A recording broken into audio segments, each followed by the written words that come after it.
Big 12 or go home. I'm Brandon Shanahan, joined as always by Iowa broadcasting legend Drew Russell. Um, boy, I don't mean to say this in a bad way, Drew Russell. You look a little tired.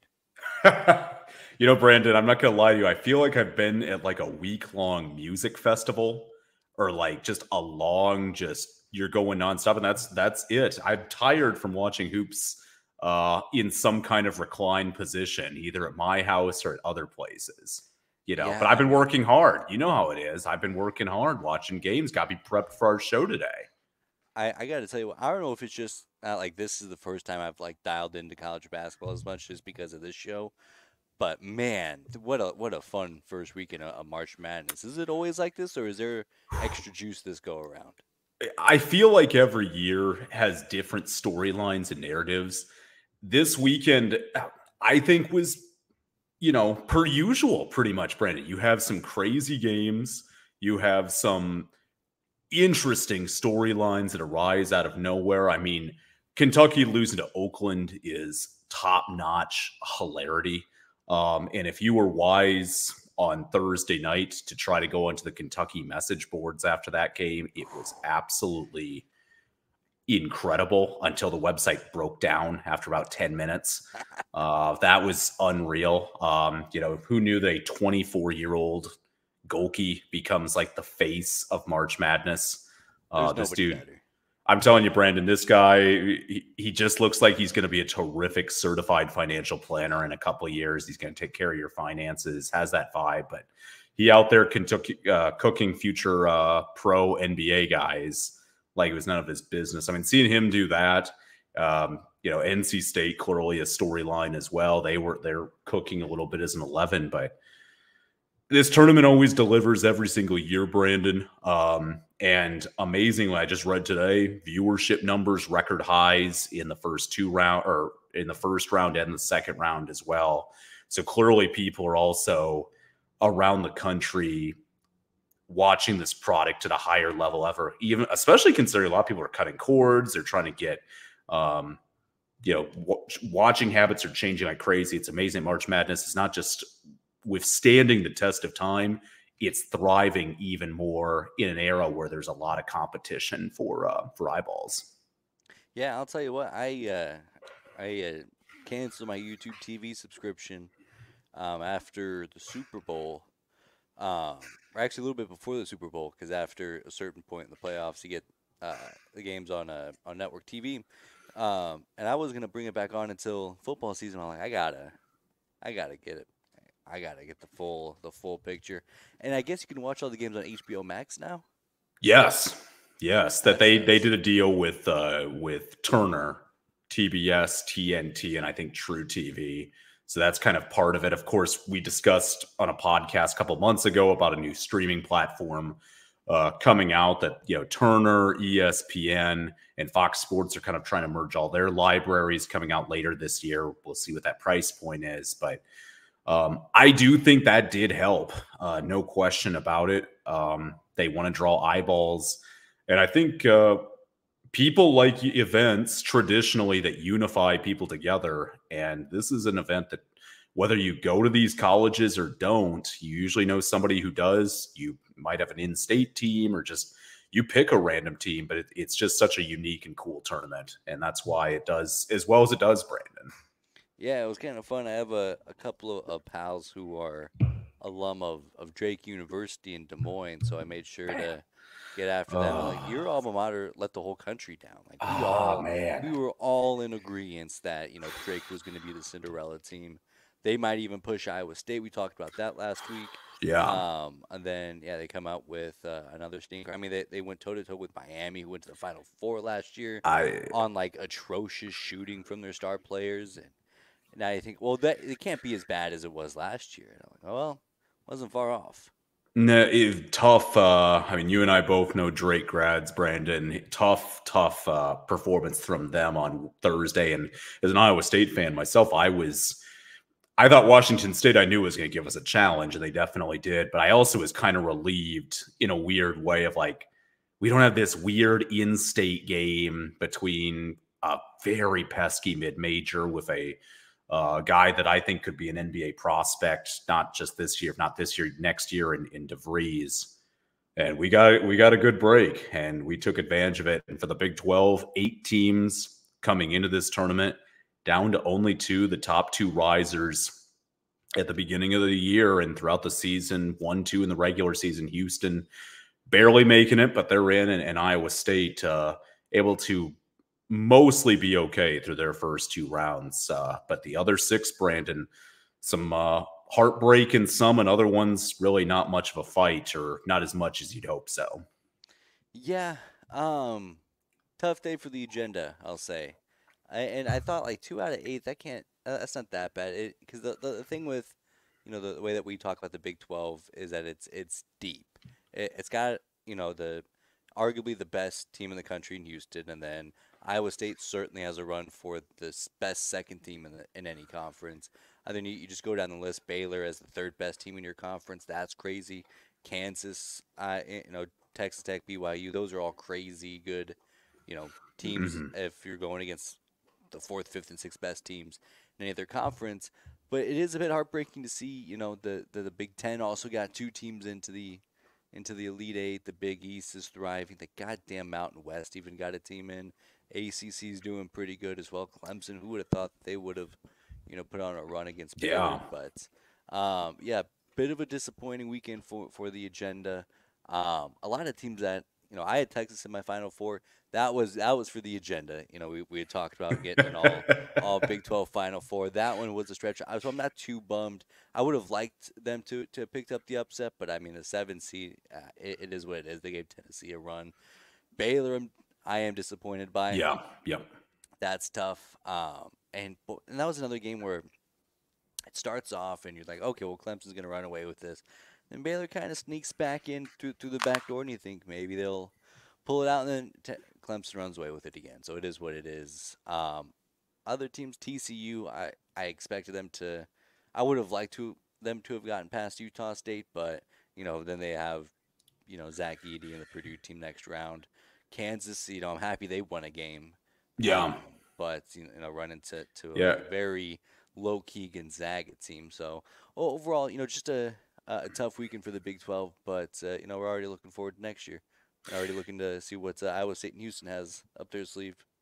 Yeah, well, I'm going to piggyback. I'll start with Baylor is kind of my most disappointing team, probably. 3 seed Brandon, one that when the bracket initially came out, it shows how much narratives can change. I looked at their area and I thought, boy, I really like their first 2 games, no matter who it is. I liked Colgate. I thought New Mexico was a Vegas favorite over Clemson, and Clemson took it to them in the first round. So I was like, okay, Clemson's a little better, but I still like the matchup.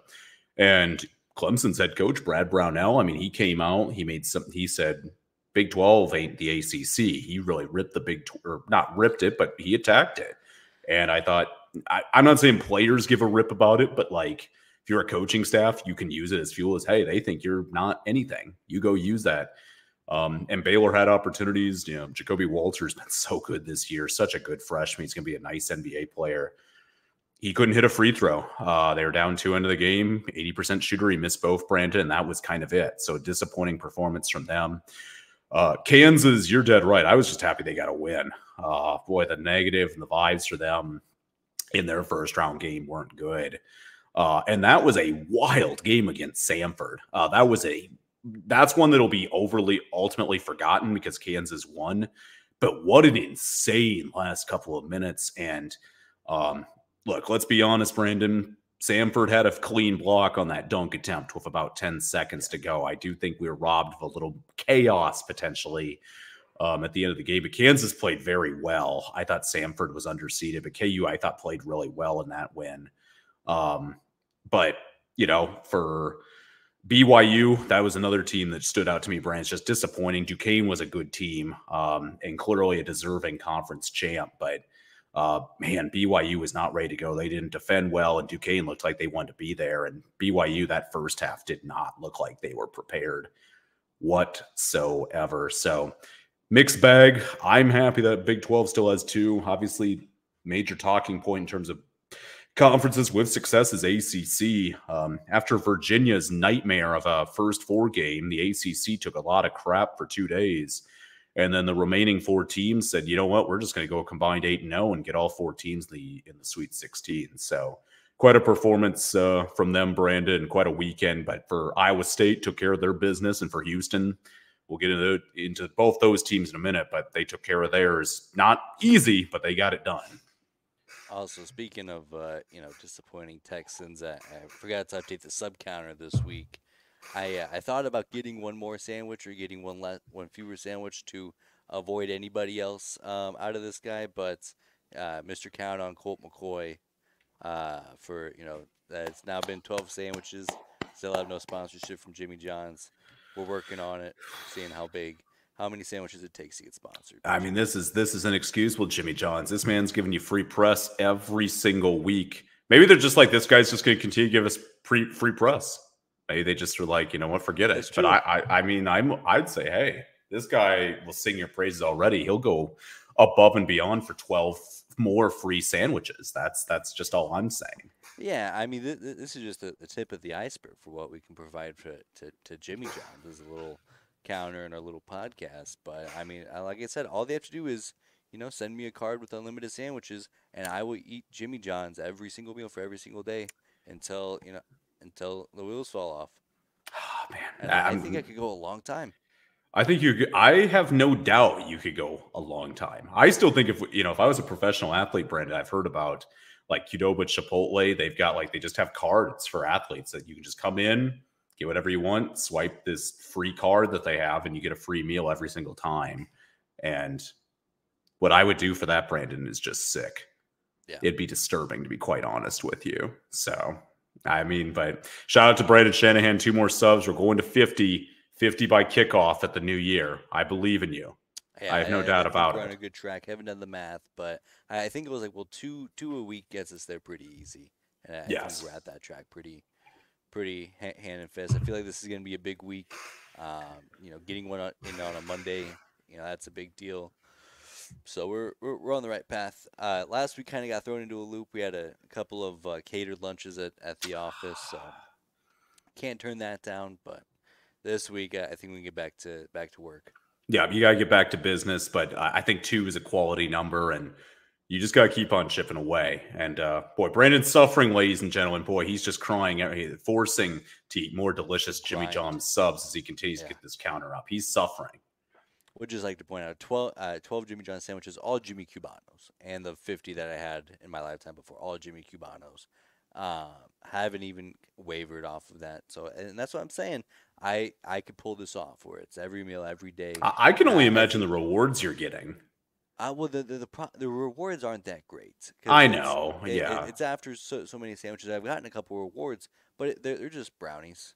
Yeah, that's it. There was one thing that they did where I was like, well, if you order 3 sandwiches in the next 3 weeks, we'll get you free. I got that in 8 days. And that was the easiest free sandwich I've ever gotten. Yeah. That's a pretty good deal. Yeah, you just got to hammer that. You just got to hammer it. I got to be honest, Brandon, I'm not you, but the best commercial of March Madness, and people have heavily disagreed with me, but I don't care. The Wendy's Dave Single with Sandstorm as the song, and they yell, only for a buck, only for a buck. Dave Single, Dave Single. That's been in my head. I've been to Wendy's twice. I've gotten the Dave's double for $2. I mean, they got me bad.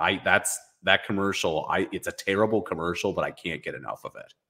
I'll tell you what, Drew Russell, I think Wendy's their burgers get very slept on. I wasn't in the transfer like the commercial like you were, but I did have Wendy's last week after a broadcast, and I'm like, man, growing up as a kid, this was my favorite fast food burger, and then I'm like, nobody ever talks about Wendy's in that light, so I must be wrong in this take. But now that I'm circling back, I'm like, yeah, man, this is a good fast food burger.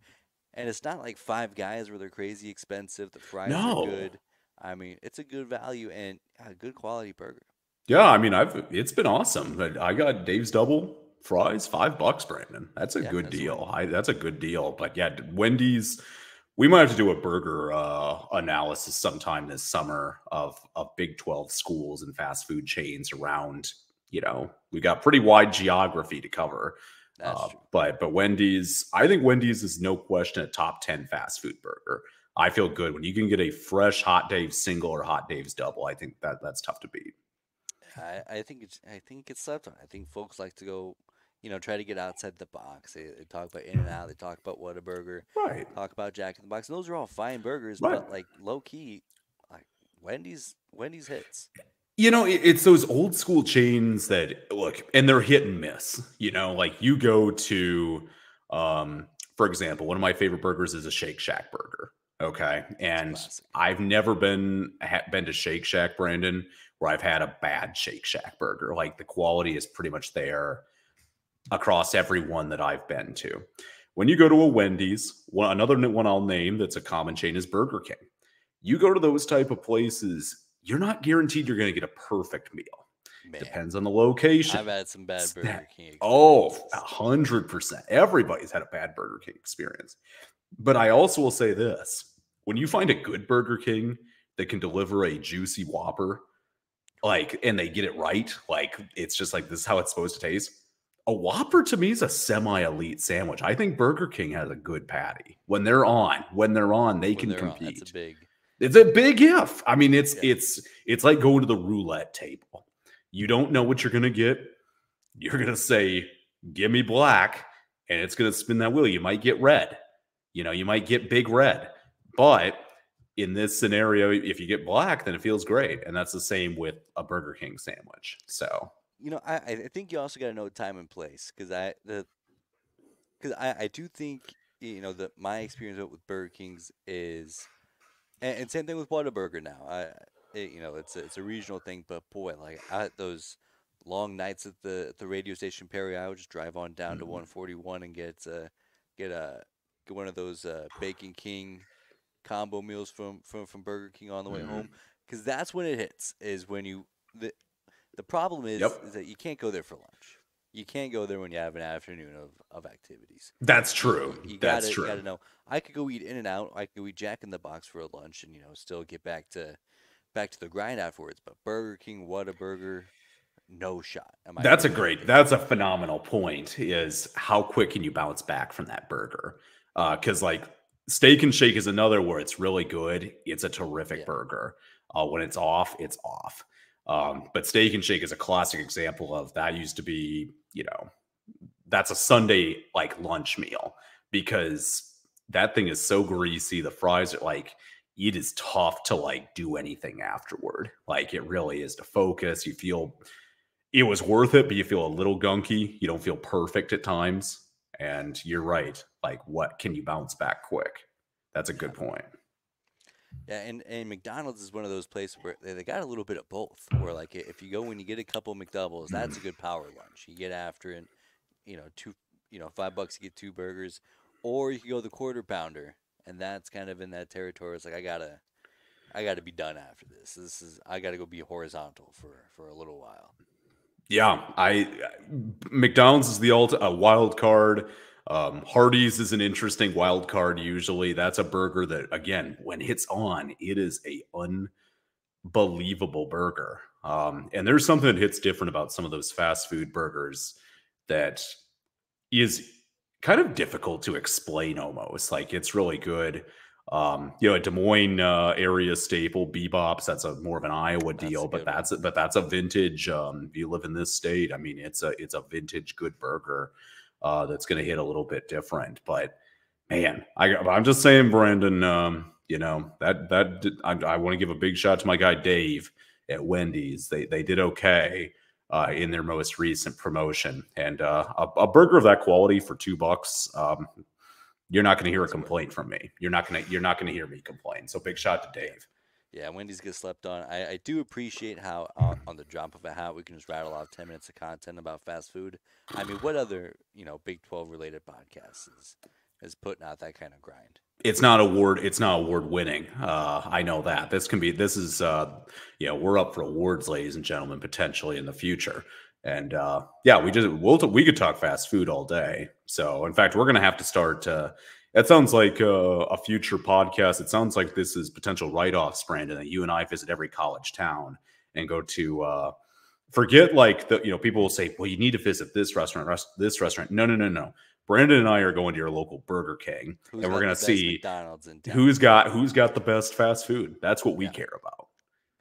Yeah, we got to pick one chain because it's got to be pretty uniform across the. Yep. No, we The got to be board. fair. So we'd have to have a chain that hits. We're going to throw the new members in. We'd have to hit every member, all 16, which I don't know what our options will be. Yeah, I'm guessing McDonald's, and maybe that's it. Yeah, McDonald's feels like a safe bet. So we'll have to do some digging. That's a good We'll have one. to dig, but that could be. See, that sounds like interesting content. Don't get me wrong. You can go get Skyline Chili in Cincinnati. You can go to various eateries throughout the Big 12 that are known in their town. But see, I just want to know what their McDonald's is. Can I get a good McChicken? Can I get a good McDouble? Are those fries perfectly crispy? Will Ray Kroc come out of his grave and I get to shake his hand? Which he's a low-key snake, Brandon, if you ask me if you've ever seen The Founder.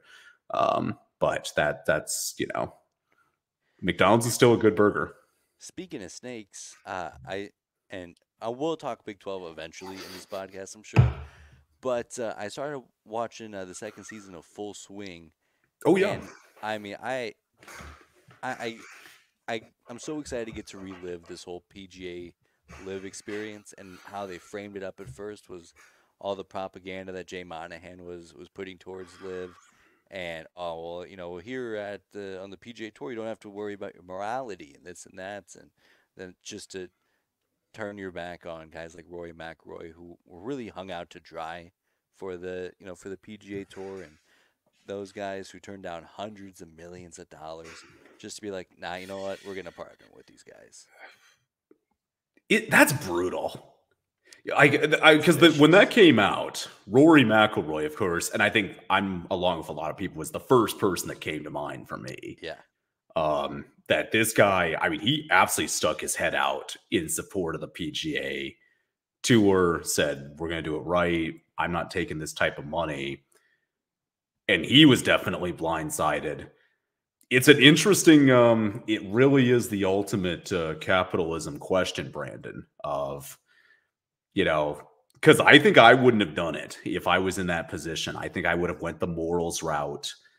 I would have said, I'm not doing it. I'm going to play with the U.S. guys or, the PGA guys.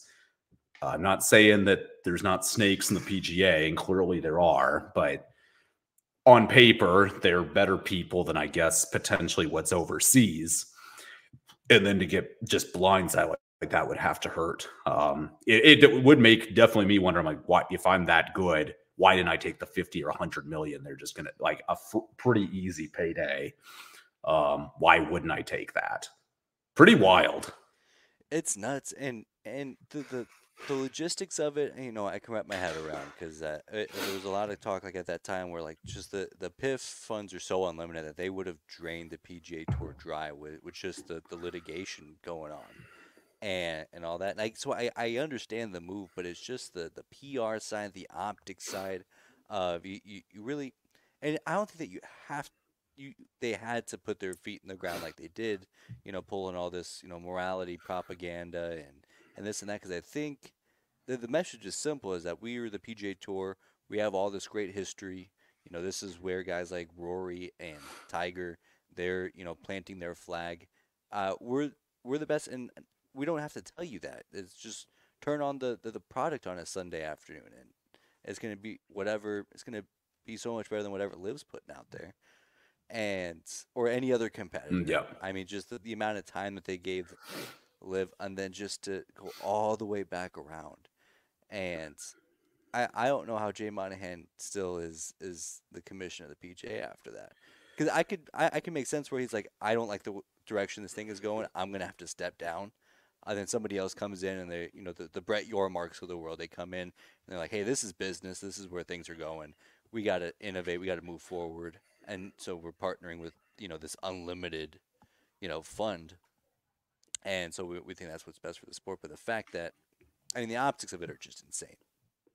They're off the rails. No, you're dead right, Brandon. And again, a slap in the face to, every I mean, Rory at the younger level. And I mean, Tiger Woods definitely, he had a major offer to go join LIV. And I mean, he would have pretty much just been a face. His big time golf days, I mean, if he goes out, even competes at a high level to major or something like that, again, I'd be blown away, similar to a few years ago.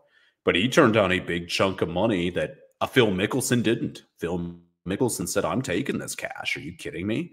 To kind of be a major face of that. I'm sure that's an incredible documentary. I look forward to watching it. Season 1, I thought, was very captivating. I remember English golfer, they're talking with one of the more colorful personalities in Ian Poulter in season 1. Yeah. And I remember that was his deal. He was he was in the middle when they were filming him and his family over in England. They're like, well, the PGA Tour is where I made my living. It's been good to me. The guys are good to me, all this. But he took the LIV money. He took, probably about 25 to 35 million range, maybe more. But he said, he genuinely felt, and he cared, but not care of like where all this money came from. He thought, this is a payday for me and my family, risk free. And that's tough to say no to. Like, there's that too. But it was I respected his thought process. Like, he really, I think, tried. At the end of the day, it was just take the money, and that's what he did. But I mean, it was a fascinating, it's a fascinating conversation. There's no doubt about it. And then just the turn of the events, because when Liv came out, like, it was a lot of guys like Ian Poulter who, guys who were kind of past their prime. And then you get a guy like Dustin Johnson, who was top 15 in the world at the time. Yep. And then you get guys like Brooks Koepka and Bryson. They're like, well, they had their heyday for sure.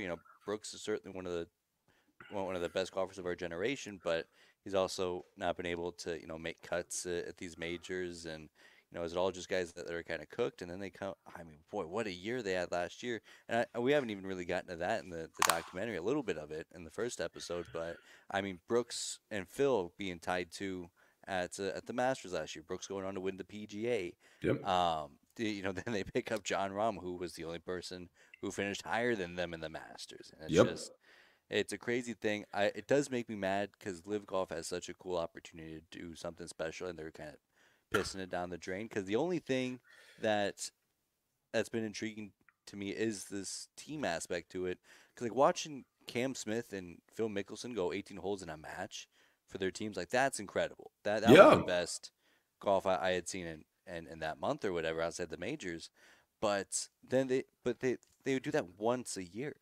Right. I feel like if they lean into that, then it becomes such a better product, and it makes me so mad that they're wasting it. Yeah, and for the PGA Tour, I mean, you lose some serious name brand talent, and they've still got incredible golfers on the tour. Like from their top guy and a Scotty Scheffler, all the way down to, I mean, the guy who's ranked 200th in the world. That guy can clearly play. No one's ever going to debate that. You're top 200 in the world. You're a tremendous, tremendous golfer. No debates about it. You're a tremendous player. But what's interesting about the PGA is how do you draw interest in eyeballs? And same with LIV. LIV's doing different stuff. I think just the behind the scenes stuff bothers enough people. Clearly, a lot of US TV networks have just not touched it. I mean, when you're on the CW is your main source, that's not ideal.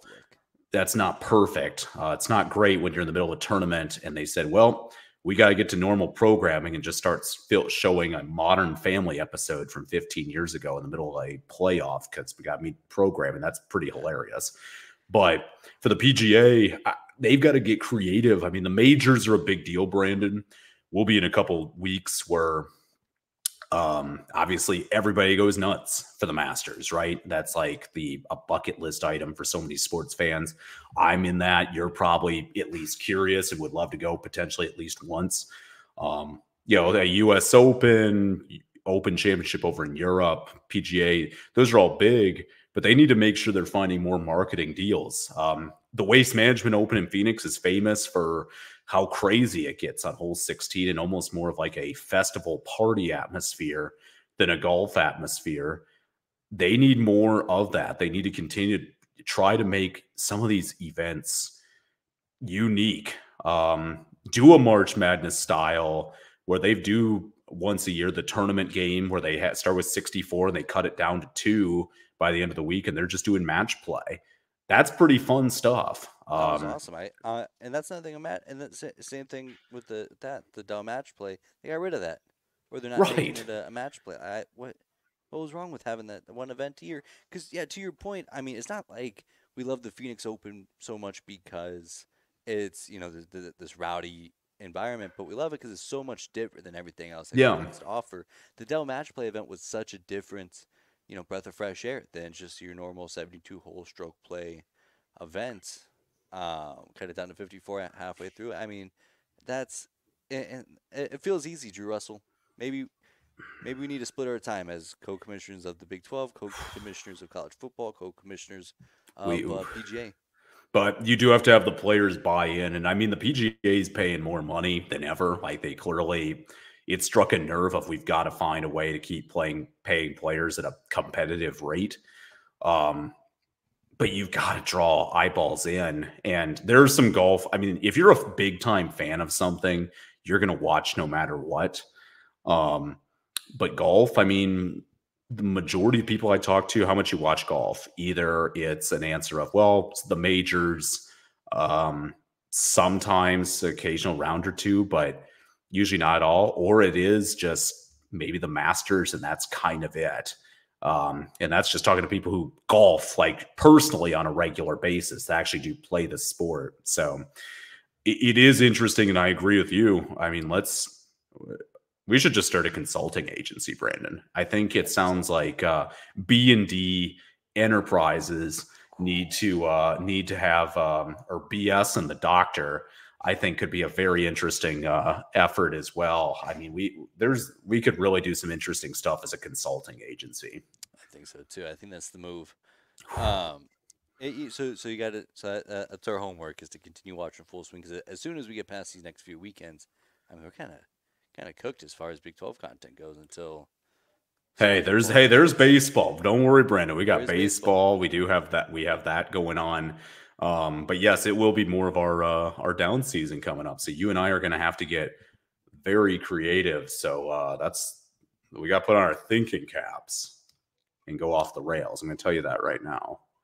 We'll have some fun stuff, but to circle all the way back to what we were talking about 20 minutes ago before we started talking about Whoppers and Phil Mickelson. Whoppers and golf. Yeah, I was in Houston, the final two of the Big 12 teams. And, if I wanted, if you had told me, like, hey, Brandon, only 2 Big 12 teams are going to make the Sweet 16, who do you want them to be? It would, in fact, be Iowa State and Houston. For sure. And I think, like, those have been the two of you said you can only pick 2. I'd say those 2.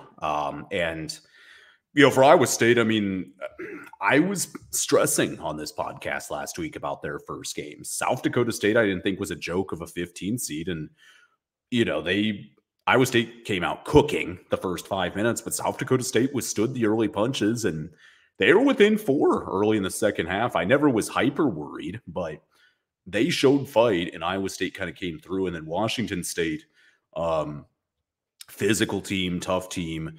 And Iowa State offensively, the first 10, 12 minutes of the game was not good. I mean, they only had 6 points through 10 minutes, 12 minutes, Brandon. It was a very sloppy offensive start, but their defense, it's number 1 in the country for a reason, kept them right in the game. They were able to tie it at half and really play a pretty competitive second half. And then for Houston, no problem with America's team, Longwood, not an issue with them whatsoever.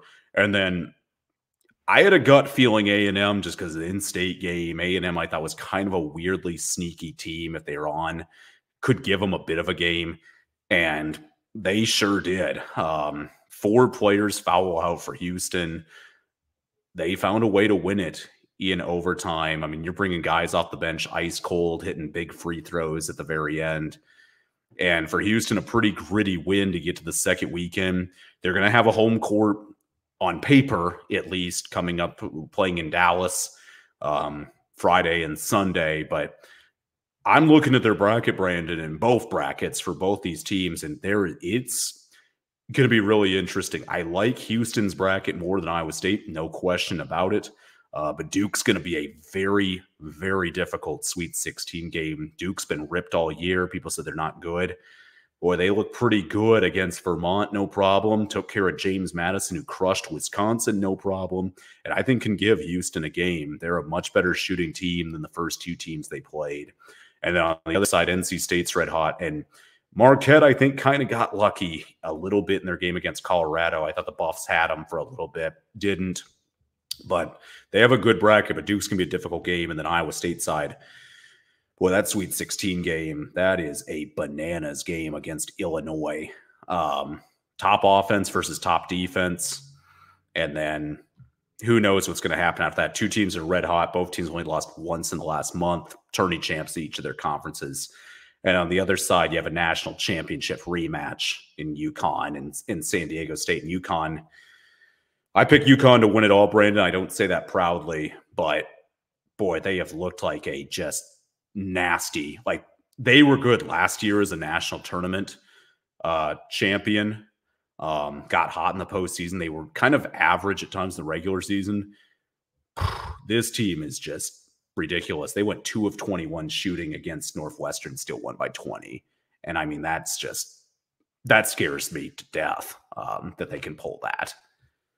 Yeah, and frankly, I just think it's been a bad draw for Iowa State. Just in that region, I was hoping that Auburn would come in and give give UConn some fuss, and then UConn has to go and play, then Iowa State's or Illinois. So, but after seeing Auburn go down in the first round, and I have no idea what to make of that, because I was very, very keen on who's coming in hot, who played great in their conference title, their conference tournaments. NC State has an 11 seed now in the Sweet 16.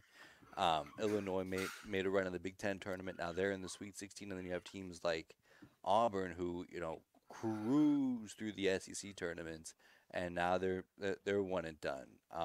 You look at a team like Houston, who got blown out in their conference tournament and didn't matter, and now they're winning by 40 points against Longwood. I mean, it's tough to beat any of these teams by 40 points. Yeah. But it's just I got such a bad grasp on anything with college basketball, so I'm rooting for the Clones. Tough draw. That'll be a very intriguing game with Illinois. Even Illinois, I mean, they've cruised so far. Illinois, I mean, they took care of Morehead State, no problem. And Duquesne, they absolutely annihilated on Saturday night. And they can score. And it really is a power of strengths. That's what people are going to be watching, is Iowa State gives up only 62 a game, near top in the nation. Illinois scored at least 65, I think, every game this season. And for Iowa State, I think a win is if they can hold them. If they hold them to 75 or 70 and under, 70 and under, I feel pretty good. 75 and under, I think we can find a way offensively. But after that, who knows? Then I think you kind of get a little bit worried. But they can just shoot the rock at a ridiculous rate. But it's a really interesting game to me because Illinois, fan base-wise, they got a great contingency of fans as well. And I mean, that fan base has seen some pain themselves the last 20 years. I mean, this is their first Sweet 16 since 2005, which is crazy to me because I remember that 2005 team that they finished 38-2 and was a national finalist under the great Bruce Weber. Like that was a loaded Illinois team with Darren Williams and Dee Ford and all that. But both teams are thirsty. Iowa State hasn't been to an Elite Eight since 2000. They're looking for their first Final Four since 1944. So just the storylines are crazy in that game. But that region belongs to UConn until proven otherwise, Brandon. Iowa State, you got me on record. I'm not going to fight it. They're playing great basketball. They're on a 5-game winning streak. Their fan base is incredible. They got 3 near home games in Kansas City with the way Hilton traveled. And then it was pretty loud in Omaha for Iowa State Thursday and Saturday.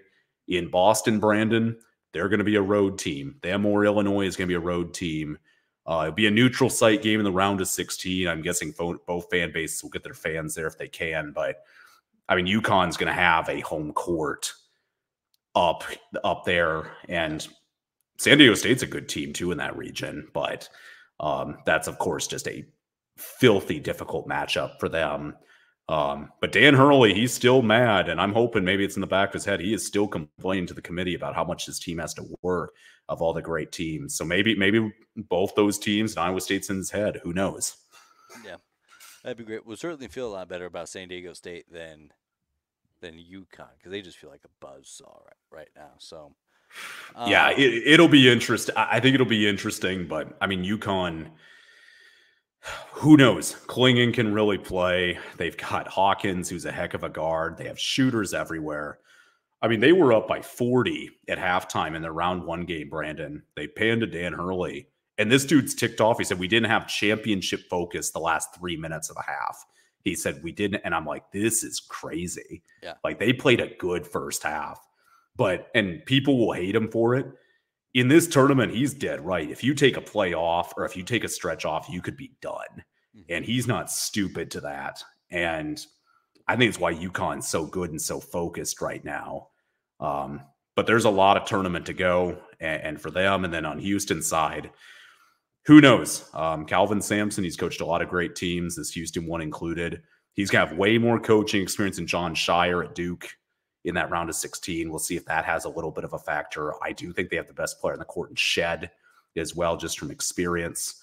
I think Houston, I have them in the Final Four, Brandon. I still think they can make it very easily. I hope Houston fans turn out big time, though, in Dallas. They need it. Duke's going to travel well for that Sweet 16 game. So I hope Houston shows up big time. And if they can win that one, they'll no question have a home court advantage either against Marquette or NC State. So I saw a little bit of discourse on Twitter about this. Oh, my gosh. Only $230 to get you into the American Airlines Center this weekend. Oh, that's a bargain, Brandon. What are you talking about? So I saw a little bit of discourse. How would you rank the top 5 men's basketball coaches in the Big 12?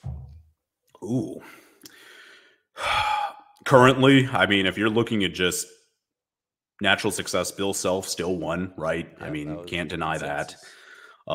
He's this coach, I'm going to put 2 just because of the national championship, and he's had some great and he took a program that should have got a death penalty in hoops 20 years ago in Baylor. Scott Drew is still number 2 for me, just because, I mean, to go from there to get a championship is crazy. That's though Baylor has not had the amount of success this last decade in the tournament that they've only made it past, I think, the Sweet 16 once, and that was the year they won the ship. They've kind of had some weird struggles in the first weekend, but I'm still going to put him second. After that, you could make an argument it's kind of a dealer's choice after that, Brandon. I mean, there's some good coaches in the league.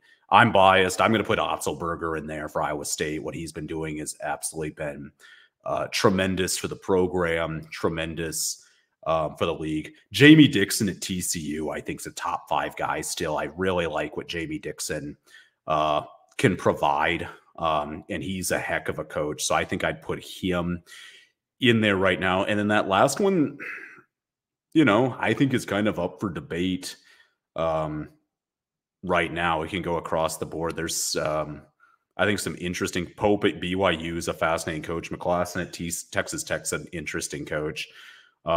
Moser's somebody probably at Oklahoma, and I know they're outgoing. He's somebody I would consider putting in the top 5, though they missed the tournament this year. But he's an outgoing coach too. But those first 4 I feel pretty comfortable with. Where would you put Kelvin Sampson? There's your 5th. I knew I was missing one, Brandon. It was driving me nuts. I was driving me nuts. I'm like, I know I'm missing one, and I'm happy you filled it. Yeah, Calvin Sampson. Yeah. Actually, I'll put him probably 2. Yeah. And then I'll put Drew 3, Otzelberger 4, and then Dixon 5. And you could interchange Dixon with Otzelberger. Jamie Dixon had some great teams at Pitt, and TCU was a basketball wasteland until he showed up. So if Dixon goes 4, I wouldn't complain on that. Thank you, though. I knew I was forgetting. It was driving me crazy, Brad. I was like, I know I'm missing one. Yeah, so that's pretty much the consensus that I've seen is Self and Samson 1 and 2, and then things get testy after there because do you value accolades? Because then if you do, then Drew Scott's the answer. If you value recent success, if you value how how you view them in their in-game adjustments and coaching and developing guys to get to the next level, well, then maybe you look at bumping Scott Drew down and putting Otzi up. But yeah, it's an interesting conversation because it's usually it's an easy list to start off with, and then it gets real tricky and really kind of shows what you value in a guy. Any like I keep seeing Scott Drew as maybe a coach for candidate for Kentucky, or that there's some early speculation about Louisville. Is Baylor a stepping stone job? Probably historically, yes, you could make an argument, but with Scott Drew, no. Yeah, And if I'm Scott Drew, man, I mean, he's got lifetime security at Baylor. He does. I mean, if you're Baylor admin, I mean, how do you not want this guy as your coach? Save the program, physically save the program. And if you're Scott Drew, I mean, he'd get a potential major payday if you go to a Louisville or a Kentucky, where those are basketball crazed schools. But I mean, if he has an average season, Baylor kind of overlooks it. They're like, hey, we're competitive every year. We're pleased yeah, with it. Kentucky, I mean, regular season, they're putting up pretty good numbers, but they're not getting it done in the tournament. And Calipari, they're saying, let's pay potentially pay a $31 million makes buyout, sense. which is just freaking nuts. So for Scott Drew, I would stay. I don't see personally the incentive outside of money, and money's a big one. I want to make that clear for a lot of people, you and me probably included. But he's built something very unique at Baylor. I don't think he doesn't come across the guy that wants to give that up. Yeah, and it's interesting to think of any job where you win a national championship as a stepping stone, because obviously you can accomplish whatever you want to accomplish there if you've already won a national championship. It's one thing like a Kalen DeBoer who, maybe really peaked out, maxed out that Washington football program, Mhm. and they still couldn't win it, or a lot of talk about Michigan football where they're like, well, is this a national championship Mhm. caliber team, or do they just not have the dogs for it? But yeah, it's very interesting to hear a coach who's won a national championship at his current school being linked to like bigger jobs, but because it's like it can be done. You just showed us that 3 years ago. Right. And I think those, for Louisville, they're in a coaching search right now. I can defend their firing their coach. Yeah, They were just not getting it done. So I can defend them and trying to go get a big name. Kentucky's a more interesting one. And it absolutely just depends on what fan you ask, because I don't know who you'd hire if you're and that's the Kentucky. thing is that if you're gonna fire a guy who's gonna win you 25 games a year and get to top three seed in the tournament, you better get somebody who's going to win you 30 games a year and get you the 1 seed. And I mean, there's a very small list of guys who could do that. Yeah, and I think again he's got a good situation at Baylor. Big 12 hoops is such a great tournament wise. You can make an argument a little bit disappointing for how the conference is performed. I don't think majorly, but um, you can make an argument. That said, though, this is still an incredible hoops conference, Brandon. Hmm. Still an incredible one. And again, I'm pretty excited next year to add Arizona to the league. They've been a very fun watch in this tournament so far. And Tommy Lloyd's a great coach. I'm really excited to bring him in. Arizona State's always a funky school. Colorado is a fun school coming in. They usually got some really good skilled players in Boulder. And then we'll bring in those morons from Utah as well, just to show them some love. They've had some decent basketball teams in the past, but been a few years in terms of what they've been able to accomplish. But he's not blind to that. Big 12 is a great place for hoops, and it's only getting tougher. West Virginia just made a coaching hire this past weekend, hiring a name you and I both know in Darian DeVries, Drake coach of the last 6 years, took the Bulldogs to 3 NCAA tournaments the last 4 years, 6 straight 20-plus win seasons, one at a place that, frankly, Brandon, no one has won consistently at for decades, since the 60s and early 70s. So West Virginia got a lot better. Oklahoma State, we're keeping an eye on their surge as well. And then last question for you: how is your bracket looking? I'm average, Brandon. I'm at like 55% through like the first 2 week or the first two rounds. All my final four teams are in good shape. That's huge. Um, yep, UConn. I went pretty safe and it paid off for once. UConn, Yeah, pretty chalky year. UNC, Houston, and then I picked your beloved Creighton Blue Jays as the fourth, and they almost killed me on Oh Saturday yeah. night, but they didn't. They came through. I knew my guy Greg would deliver for me. Um, so I'm hanging in there, Brandon. I don't know about you. I know Texas was kind of a killer, but hey, there's still life. Yeah, it's a well, I wouldn't put it that way. It's over for me. I've made peace with that. Looking at just the groups that I've joined, there's one with 32 entries. I'm 31st, and the person in 32nd didn't submit all of their picks in time. So that's the only one keeping me out of last place. The only person ahead of me in my real like money intimate friends group pool, 23rd out of 25th, and the two folks who are below me had Kentucky winning the national championship. And then I did have some still hopes because I've been struggling this whole tournament. But I'm like, if I could just keep my Final Four intact, if I can just keep as Yeah. much of my Elite Eight intact, those are the big money games. So those will be the games that bring me up. And then yeah, Texas goes down. Texas Tech goes down. Had them in the Elite Eight. They didn't give me a chance. And then oh boy, who else? Oh, and then Baylor in the second round. I had them in Mhm. my Final Four. So yeah, I'm cooked. It's over for me. But I mean, who were your Final Four teams again? UConn, Creighton. UConn, North Carolina, Houston, and Creighton. Yeah, that's a And pretty good I list. weirdly feel, I think Creighton can beat Tennessee. And I'm keeping a very close eye on that Purdue Gonzaga game because that's going to be a phenomenal game. I Yeah, think that really has some they've both juice. been kind of buzzsaws so far.